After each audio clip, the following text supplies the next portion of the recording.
Bom dia, boa tarde, boa noite aos internautas que nos acompanham neste programa Nanotecnologia do Avesso, hoje no seu número 360. Fazemos este programa dedicado ao público não especialista, porque é este público que paga as pesquisas sobre nanotecnologia realizadas no Brasil. Também fazemos este programa porque é aqui que nós podemos discutir os impactos da nanotecnologia na sociedade, no meio ambiente, na economia, na ética, no direito, coisa que não são discutidas aonde se faz nanotecnologia no Brasil. Por fim, fazemos este programa porque acreditamos que ser livre é ser bem informado e a divulgação científica contribui, colabora para o aprofundamento da democracia e da cidadania no Brasil. Conforme tínhamos anunciado, estamos conectados com o professor Chris TOUMEY, da Universidade da Carolina do Norte, dos Estados Unidos, com quem nós vamos ter a oportunidade hoje de discutir um tema importante. Eu vou passar a palavra para o professor Chris, ele vai se apresentar e depois ele começa a apresentação de hoje. Ok, Chris, could you please introduce yourself? Hello, my name is Chris TOUMEY, and I'm a cultural anthropologist at the University of South Carolina, as Paulo has just told you, and I work in a subdiscipline we call anthropology of science. It is, if you like, a cousin to history of science and philosophy of science and fields like that. In my work in the anthropology of science, I've been working on nanotechnology, on cultural and societal issues in nanotechnology for about 13 years now. So, for example, I'm very interested in public engagement with nanotechnology. I'm interested in religious reactions to nanotechnology. I'm curious about some historical issues, about the history and development of nanotechnology. I've been involved in various efforts to explore some epistemological issues where technology and aesthetics meet each other when scientists make images of nanoscale objects. Well, in my work in nanotechnology, one thing that has come up again and again is the fact that nanotechnology means different things to different people. And it's not because some people are ignorant and other people are smart or anything like that, but there are some reasons for this. And especially, there are reasons that are embedded in the technology itself, which leads to that. So I'd like to talk to you a little bit about why it is that nanotech means different things to different people, and then we can discuss it at length after we go through a couple of slides. So, Paulo, can we please start with our first slide? Yes, is in the screen. Okay, I don't see it on my screen for some reason. Hold on just a second. Yes, I think you can use in your computer. Is possible or no? It's okay. I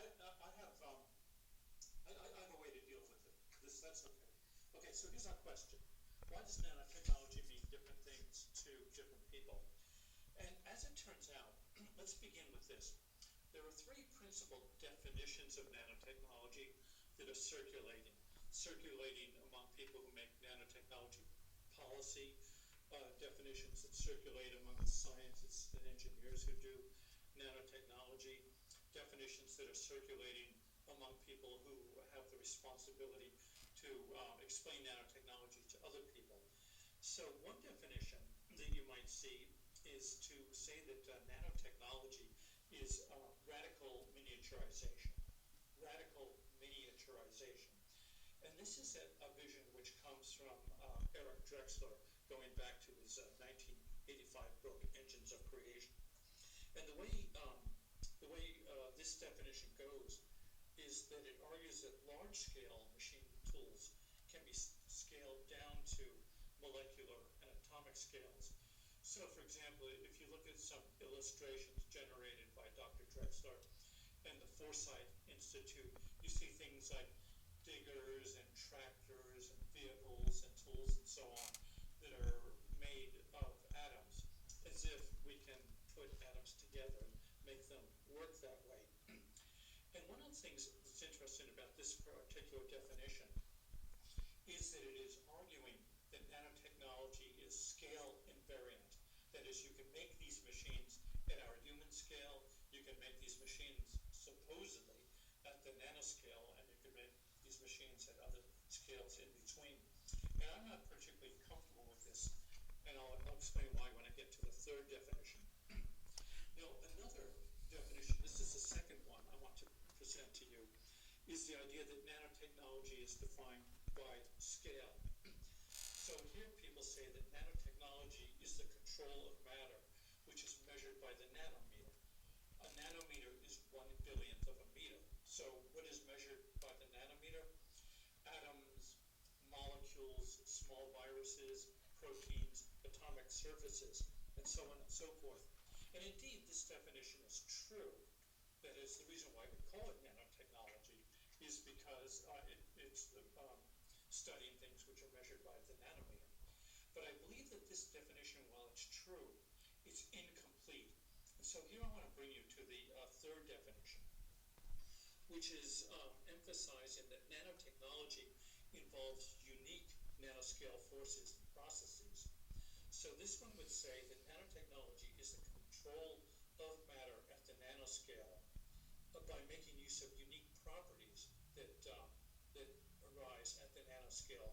For example, reactivity, or catalysis, or semiconductivity, and so on and so forth. In other words, certain forces and processes are unique to the nanoscale. So let me give you one or two examples here. Here I have a baseball, and we know that the baseball has both mass and surface. We know it has mass because when I drop it on my desk, it clunks, it makes a loud noise, and that tells us that there's a lot of mass inside. And it's also got surface. It's got the leather covering. Now, what happens with matter as it approaches the nanoscale is that the relationship of mass to surface changes, so that at the nanoscale you have much less mass and a lot more surface. So here we have what we call a wiffle ball. And notice that on this ball, it's very, very light. And it's almost all surface, almost no mass. And that makes a big difference because matter, when it's organized like that, will yield greater reactivity. For example, catalysis. Catalysis is much more efficient at the nanoscale. So, for example, here we have a model of the C60 molecule. This is 60 carbon atoms, and they are put together, or they put themselves together rather, into a shape which is the identical geometry to a football. That is, it's 20 hexagons and 12 pentagons. And what happens with our C60 molecule, which exists at the nanoscale, and the real C60 is a little bit less than 1 nanometer in diameter, because it's got so much surface and very little mass. It's very, very efficient for things like reactivity, for example. So anyway, the third definition, which is quite frankly the one that I'm comfortable with, is telling us that not only is nanotechnology dealing with some very, very small things, but also that there are forces and properties that we can take advantage of at the nanoscale. Anyway, there are reasons why these three definitions circulate. There are reasons why these three definitions are embraced by, some people embrace one definition and other people embrace a different definition. Okay, but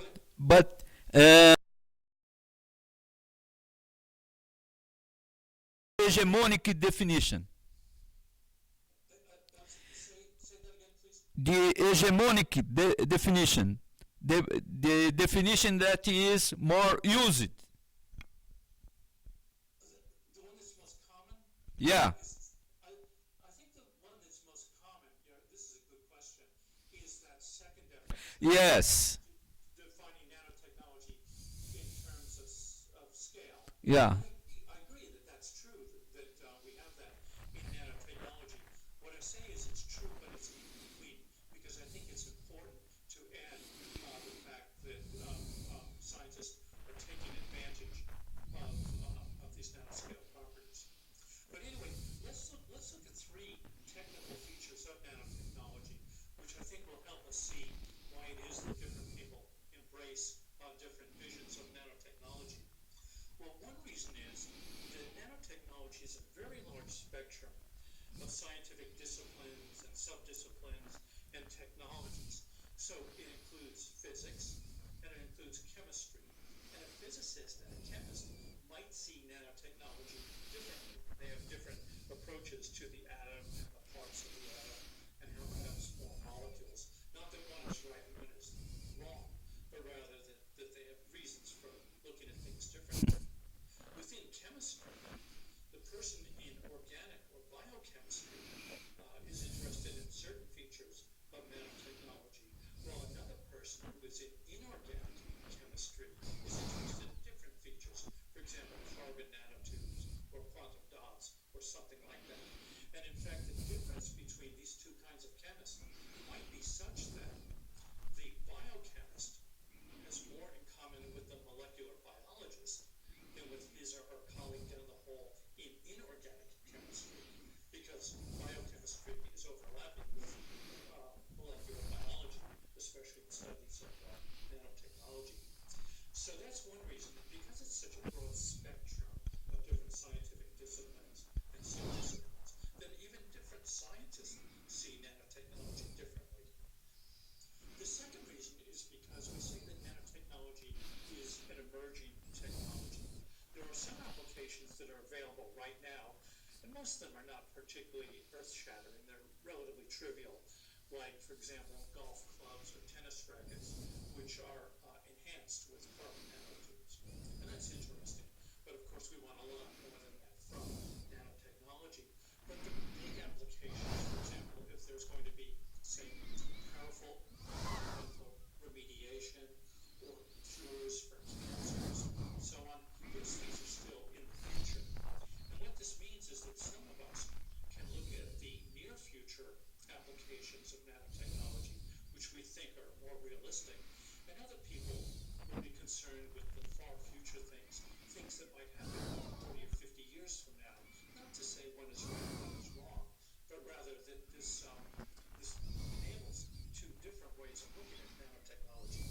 So different people can construct and share different visions of nanotechnology. And then the third reason, which is a technical feature embedded in that, is that nanotechnology is what we call a generalized technology platform. It's not a single application like a better cell phone or a single process like polymerase chain reaction, but it's like the assembly line. So the assembly line was invented a little bit over 100 years ago to manufacture automobiles.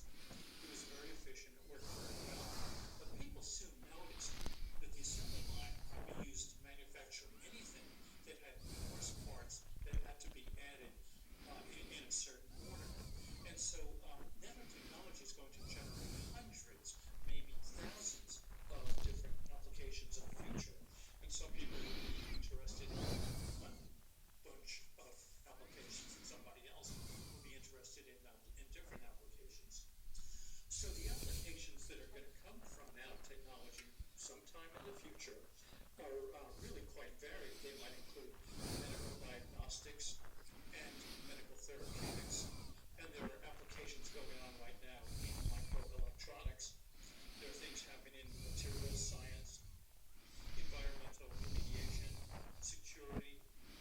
In other words, almost everything, almost anything which is made of atoms and molecules might be changed with nanotechnology. And of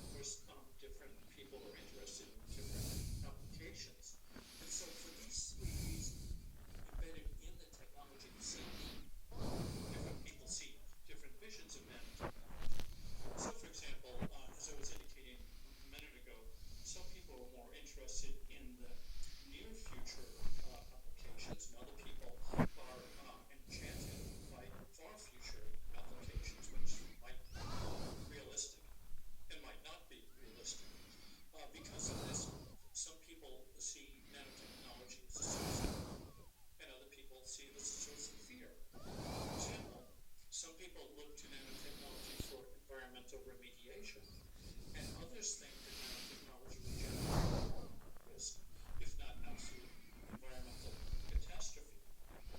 Then some people advocate deregulation to accelerate the production of products, and other people advocate for increased regulation to protect us from dangerous materials. So that's the situation we're dealing with. Is that people think that nanotechnology means different things. And going back to my own work in cultural anthropology, I'm working in a form of cultural anthropology in which we're particularly interested in the relationship between symbols and their meanings. In particular, one of the most interesting problems in this is that many symbols, if not most symbols, are what we call polysemic. The same symbol can mean different things to different populations. So it might be that the Brazilian flag means one thing to the Brazilian people, and it might mean something very, very different to the people of, let us say, Argentina. And likewise, the American flag can mean one thing to one group of people, and means something very different to another group of people. So we have these polysemic symbols, which I think are very, very interesting. Now, nanotechnology is a very real body of science and technology, no doubt about it. And I'm not trying to make the science go away, and I'm not trying to deconstruct the technology or anything like that. But my message is that in addition to nanotech being a very real body of science and technology, at the same time, nanotechnology is a polysemic symbol for those reasons embedded within nanotechnology. And so then I'm very curious about the fact that nanotechnology means different things to different people. And so I hope that what I've said now can get us started on this discussion of how it is that nanotech means different things to different people. Okay, very good your presentation, and we can start our debate. And my first question is about Drexler. Yes, Drexler was here, I think, 7 years ago. Yes, here in São Paulo, in Rio Grande do Sul, in another Rio de Janeiro, and in São Paulo, I organized 3 speech for Drexler.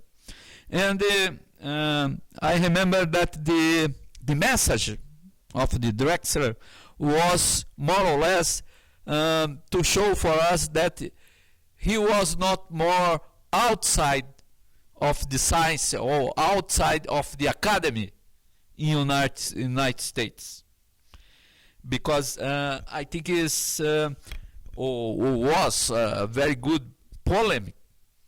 I remember that I read one polemic between Drexler and the Smiley. Yes, right. No? Yes, that was in December 2004, I believe, yes. Yeah.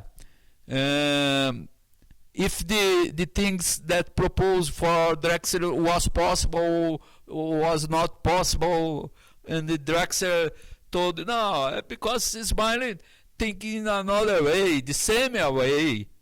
It's I think another paradigm.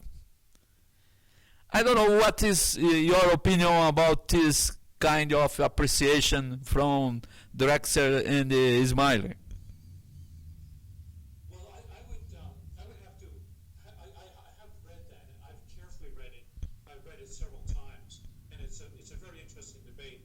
And my own preferences are to sympathize with what Richard Smalley was saying in that exchange between Smalley and Drexler, because I think what happened in that case was that Smalley was very well grounded in the science, whereas Drexler was saying, these things could happen and these things ought to happen and so on.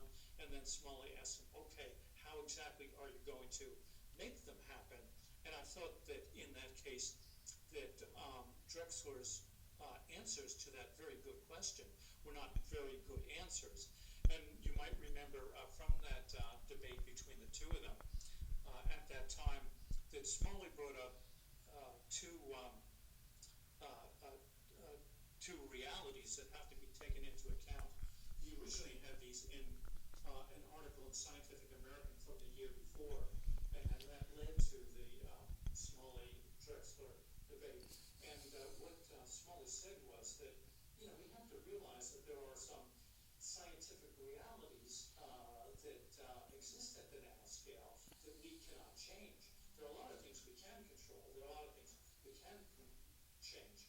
But in particular, Smalley pointed out something that he called it fat fingers, meaning that the tools that Drexler proposed to manipulate individual atoms and molecules, the tools were so large and the atoms and molecules are so small that they wouldn't be able to efficiently manipulate the atoms and molecules as Drexler had suggested. And then the other thing that Smalley brought up was what he called sticky fingers. That is, atoms and molecules are going to bond to certain other atoms, and they're going to bond to certain other molecules. For example, carbon atoms and carbon atoms, when they bond together, the carbon-carbon bond is a very, very strong bond. And you can see that, for example, in diamond. The way that the carbon atoms in diamond are bonded together, that makes the diamond the hardest substance on Earth, because it's so hard to break those bonds. And what Smalley was saying was that the ways that atoms and molecules bond to other atoms and molecules is something that we can't prevent and we can't control. It's not like snapping pieces of a Lego kit together or something like that. So I thought that in the Smalley-Drexler debate that Smalley was much better informed, much more realistic about the science of what atoms and molecules do and how we can control them. Whereas Drexler, I thought, had a very optimistic vision, but he didn't do a very good job, I thought, in answering those questions about the scientific realities. Yes, he told that my suggestion of research in nanofabrication was have some money from National Science Foundation and another funds. So it's he tried to told for us that I have something that now the community of scientists in North America, in many universities, is seeing with another eyes. And maybe the nanofabrication will be possible because he will have more money to make more research. I don't know what your opinion about nanofabrication. Well, indeed, it's remarkable what can be done at the nanoscale to manipulate atomic surfaces and atoms and molecules and viruses and so on. There's something I noticed a couple of years ago, and I wrote about this briefly. There's a process now that's called nano origami, and just as origami is this art of folding paper, it's possible to fold strands of DNA to make them into rectangular boxes and square boxes, and to manipulate matter that way. So, for example, one form of nano origami is a container that's made of strands of DNA that have been folded into a three-dimensional container, and the container has within it two molecules which are meant to target cancer cells, and then this little device searches out cancer cells, and when it bonds to the surface of a cancer cell, then the device, through a chemical reaction, it opens up and tries to shoot the cancer-fighting molecules inside the cancer cell. So there are some things like that, but I think that, correct me if I'm wrong, I think that when Drexler talks about nanofabrication, he's talking about what I had said, extreme miniaturization. That is to take the kinds of tools that we have at the human scale and miniaturize it down to the atomic and molecular scale, and there are indeed a few things for which that can work successfully, but the thing that I find uncomfortable about that particular approach is that it ignores what I was saying earlier, which is that there are unique processes and unique forces that are occurring at the nanoscale, which we can't ignore. They're not going to go away. So if Dr.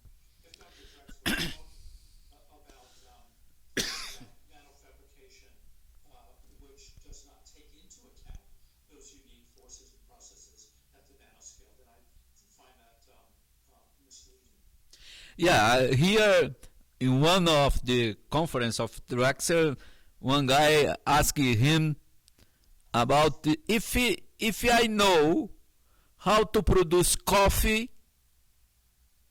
by nanofabrication, what will be of the international commerce of coffee or another products, if I know how to produce any products with nanofabrication, how will be the international commerce? Well, we would have massive changes. Now here, when we talk about nanofabrication, I think if you're talking specifically about a device that Dr. Drexler envisioned, his so-called molecular assemblers. Is that correct? So, for the sake of this discussion, let me put it this way. In his 1985 book, Engines of Creation, one of the devices that Dr. Drexler described, which supposedly would happen sometime in the future, was a device that he called a universal assembler or a molecular assembler. And the idea is that it's a machine. And if you want a particular product, maybe you want a leather belt, or maybe you want a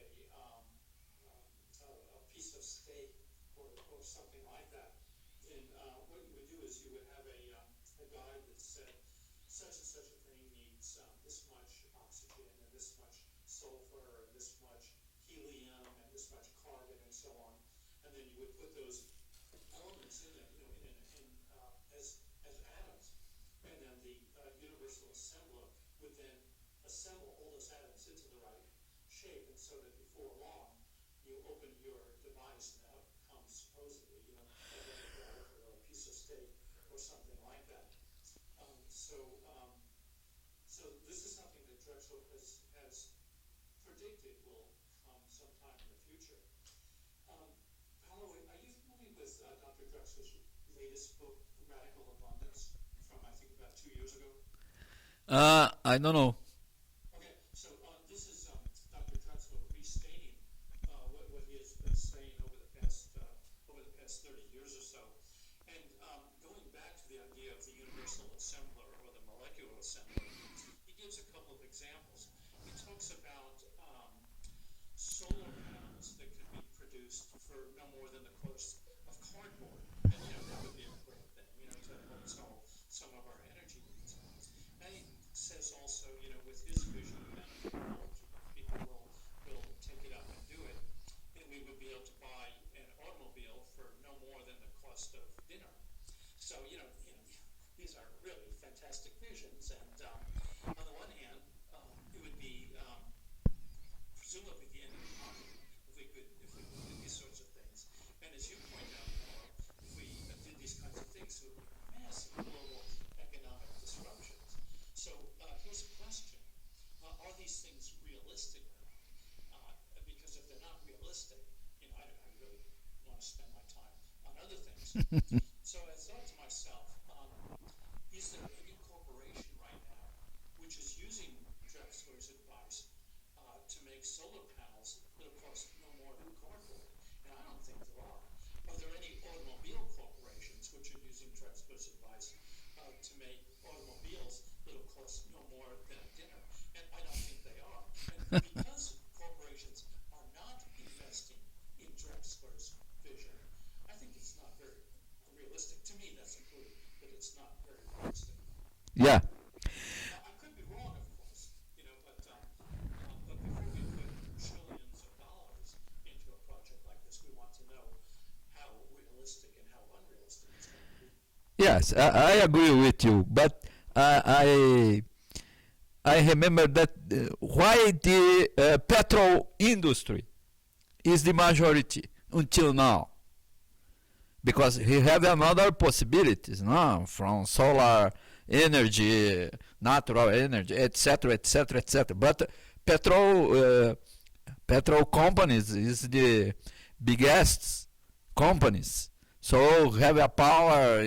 So he invests to continues to reproduce the capital in this way.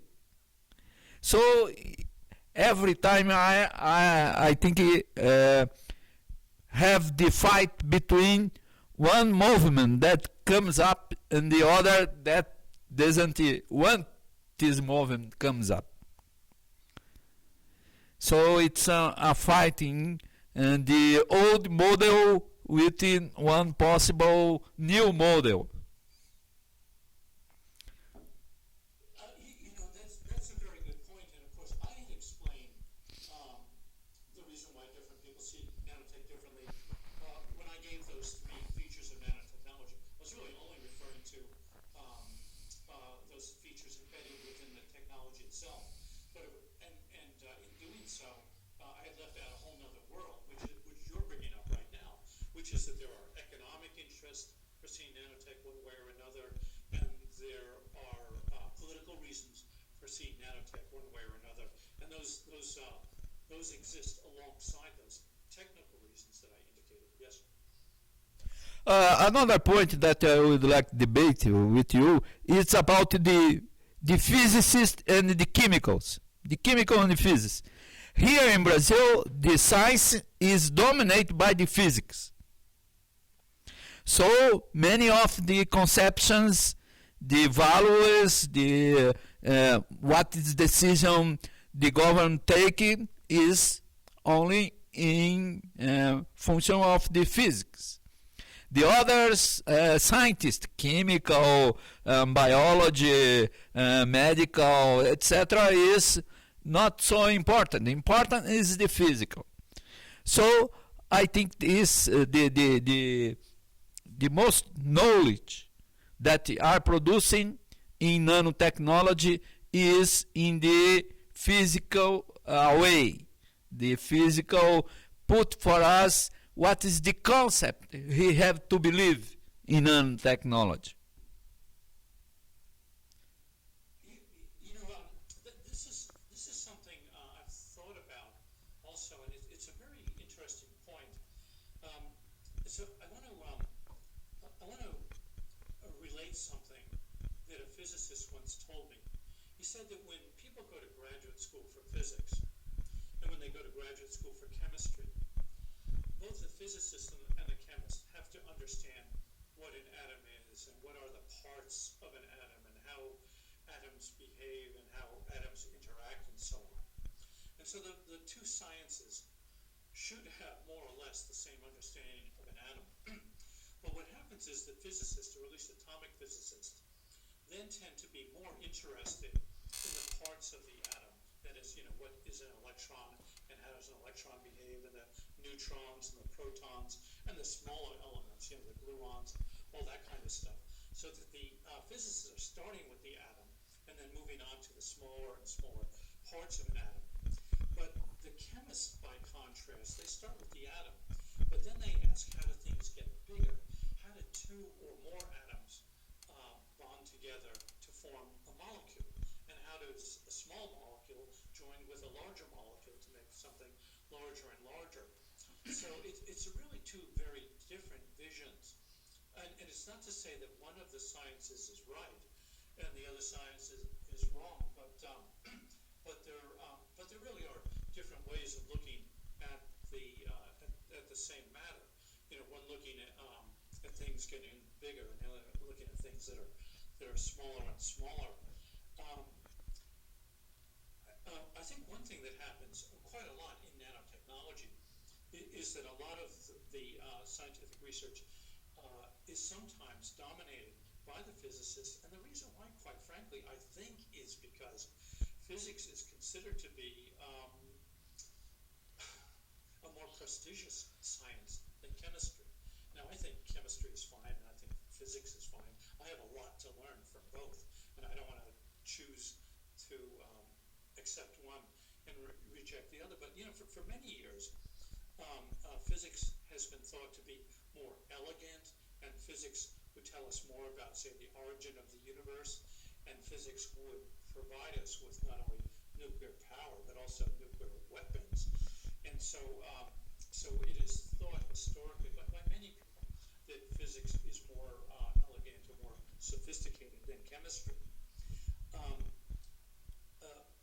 I found myself in a very, very different situation, however, which is that here, where I work at the University of South Carolina, when I began to learn about nanotechnology, I began to learn mostly from people in the chemistry department, some in organic chemistry and some in inorganic chemistry.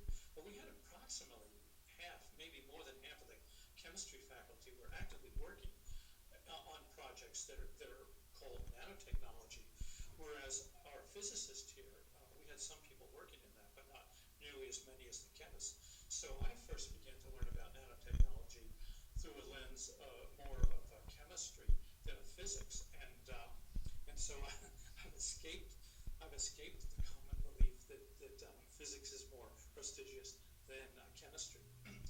One way to see a contrast in this is to go back to Richard Feynman's 1959 vision of nanotechnology. His talk, There's Plenty of Room at the Bottom, and if you see it the way I've been describing it, that a physicist takes the atom and breaks it down into smaller and smaller parts, and then asks how can we manipulate the electrons, and how can we manipulate the neutrons, and so on and so forth. That Richard Feynman's 1959 vision, and remember that he was a physicist, one of the greatest physicists of all time, and his vision is of basically taking atoms and looking not at how they combine to make bigger things like molecules, but rather to take atoms and to break them down into electrons and manipulate the electrons for this purpose and manipulate the electrons for that purpose and so on. And so I think what you're describing is very, very common, that physics, even in nanotechnology, that physics gets more attention than chemistry, but it doesn't have to be that way, because a lot of the really important stuff that's happening in nanotechnology, especially the bio-nanotechnology and the, including the environmental remediation or hypothetical cures for cancer, those are really coming from chemistry rather than from physics. Yeah. In the United States, what is your possibility to have grounds from National Science Foundation about nanotechnology? Is the same as a physicist or not? You mean whether chemistry and physics can get approximately equal funding? Yeah. No, the physics and chemical, but also you, as an anthropologist. Yeah, well, I estimate that over the past 15 years, our National Science Foundation has invested approximately $30 million in studying nanotechnology from the perspectives of the humanities and social sciences. Our National Science Foundation has an acronym of SIGN, S-E-I-N, which means societal and ethical implications of nanotechnology. Now, of course, this $30 million for this kind of work is pretty minuscule compared to, the many, many billions that have gone in the chemistry and the engineering. But still, in the humanities and social sciences, $30 million is a lot of money. And it's, as you've seen, it's nurtured a community in North America and South America and in Europe of philosophers, historians, sociologists, anthropologists studying nanotechnology.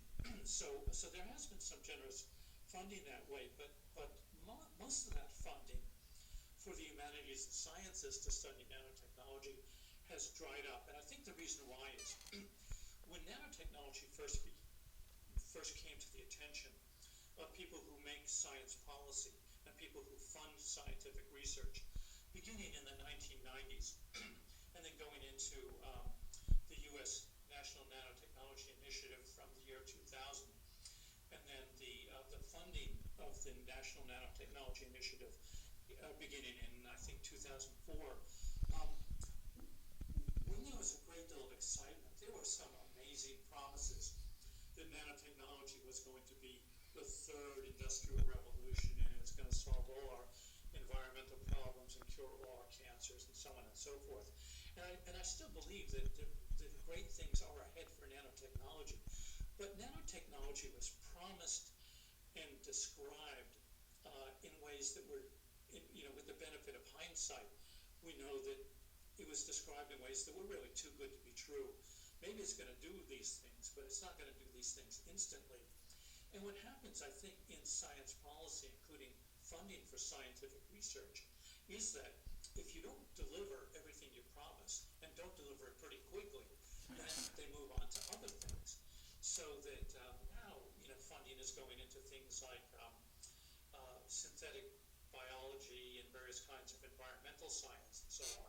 And there's still plenty of funding for the scientific work in nanotechnology, but there's almost no funding anymore, at least from the National Science Foundation, for studying nanotechnology from the humanities and social sciences, because too much was promised and too little was delivered, and now it's time to move on to something else. So there are these trends in science policy, and there are these trends in funding science, and if you don't get it right, if you get it wrong by promising too much and delivering too little, then the funds dry up. Yeah, I agree with you. It's promised so much and realize so little. Huh? If you compare 20 billion that put the National Nanotechnology Initiative is, but here the possibility is 99% for the physics, 1% of our from humanities. If I ask for grants of federal or state government funds. Yes. Well, 1% doesn't sound like much, but 1% goes a whole lot farther in the humanities and social sciences than it does in physics or chemistry.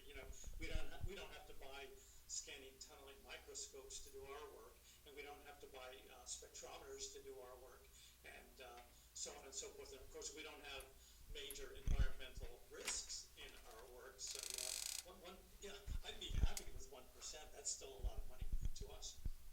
And the other point is about the general people that is not a specialist in nanotechnology.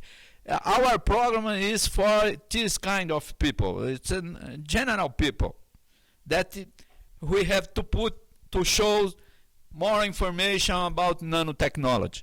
What is your, in your opinion, what is the concept that the general people will accept better? You show three possible of concept of nanotechnology. What is possible will be the concept more easy to be accepted by the general people?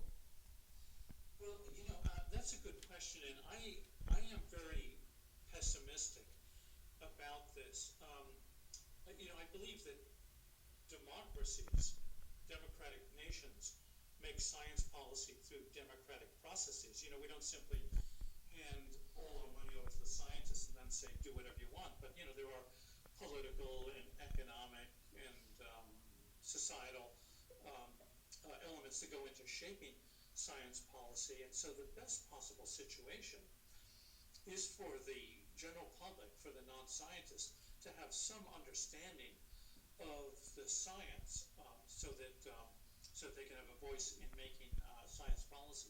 So, for example, I think of how Japan makes policy for nuclear energy.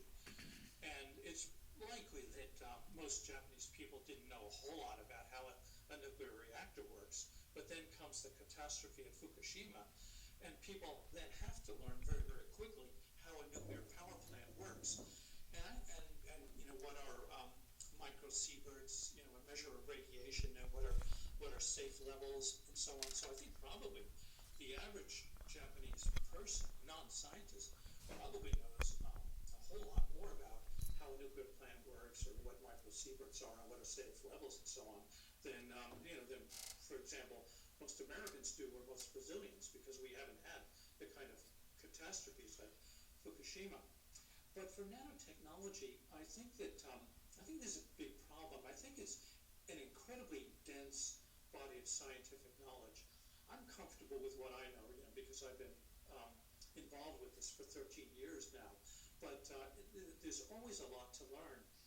And I think it's one of the most dense and most complicated bodies of scientific knowledge that the general public is ever going to face.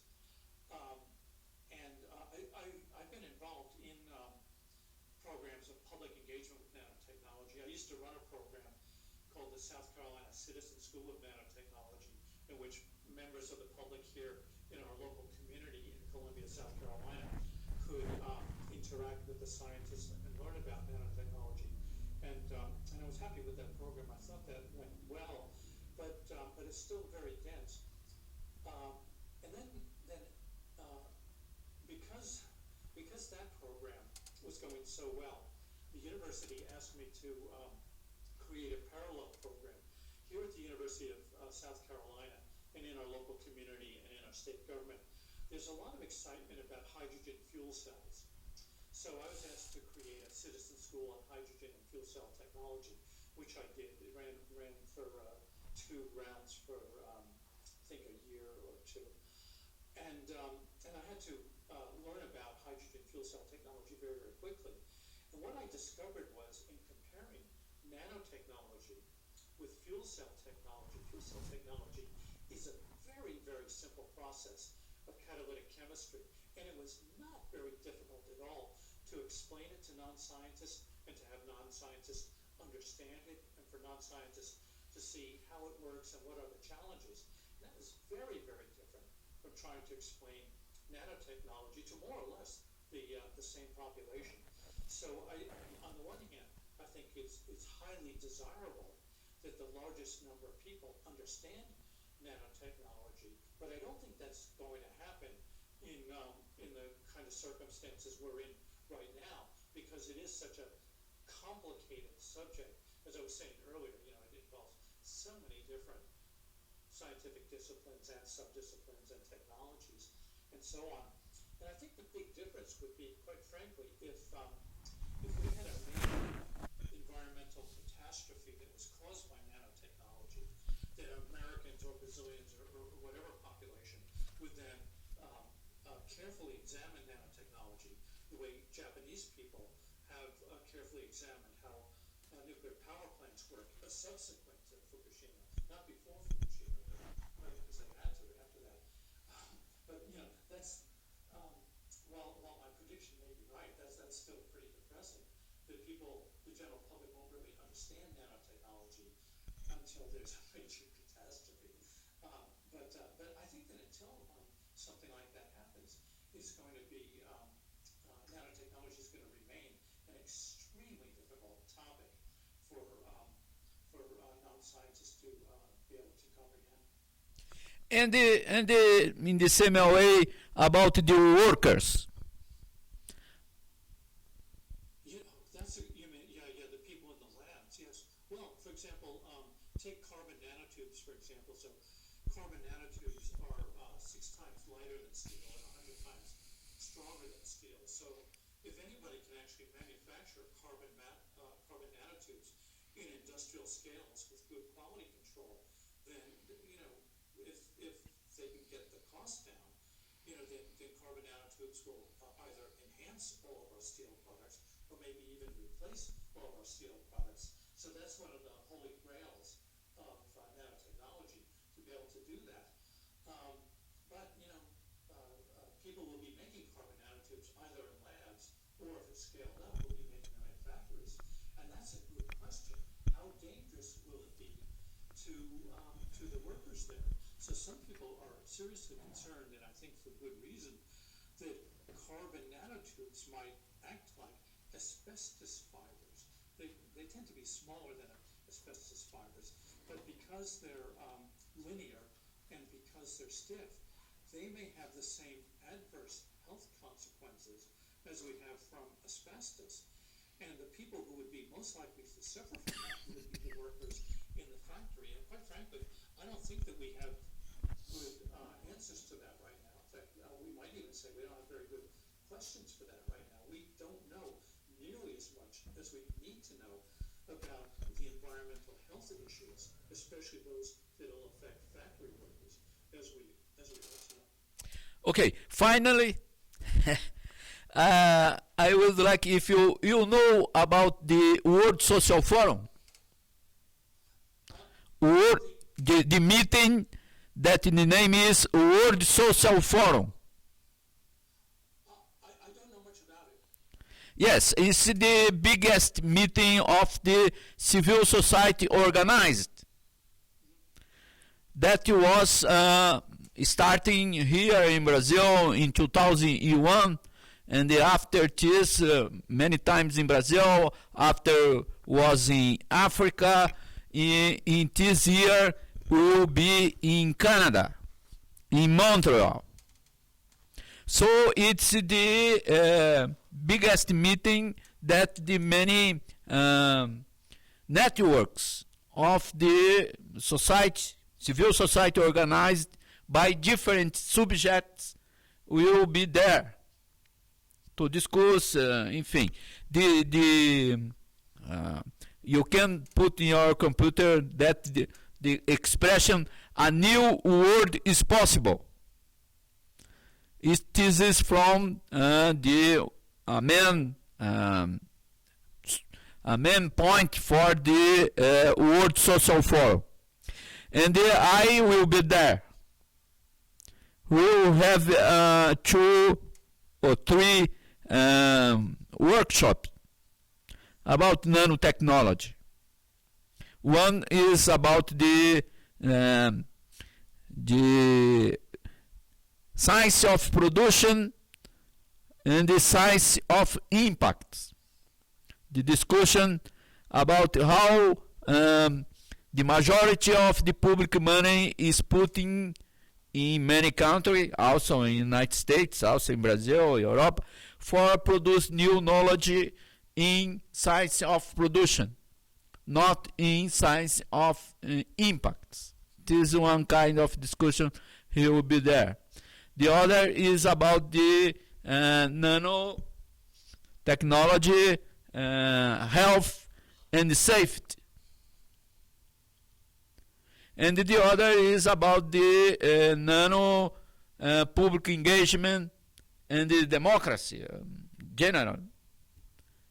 So I would like to invite you to contribute with us in these activities. We'll be in August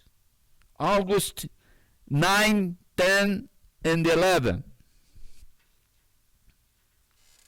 I don't know your schedule for these dates, but it's this date that when I fill the form, I put this date. The forum organization not publish the program, so I don't know exactly the dates, but is previous is 9, 10, and 11. I would like to do that very much. I have a grant right now, so I do have some travel money, and I would love to be able to do a presentation on my current work. I'd like to do that very much. So give me a few more details. Email me some more details, and I'll try to do that. And I don't have any time conflict for those dates.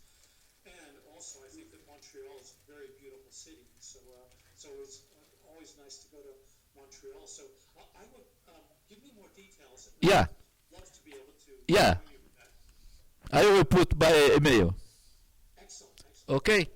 So here in the finishing our program, thank you so much for your contribution, And I am sure that he will have another opportunity to continue this debate. Okay, excellent.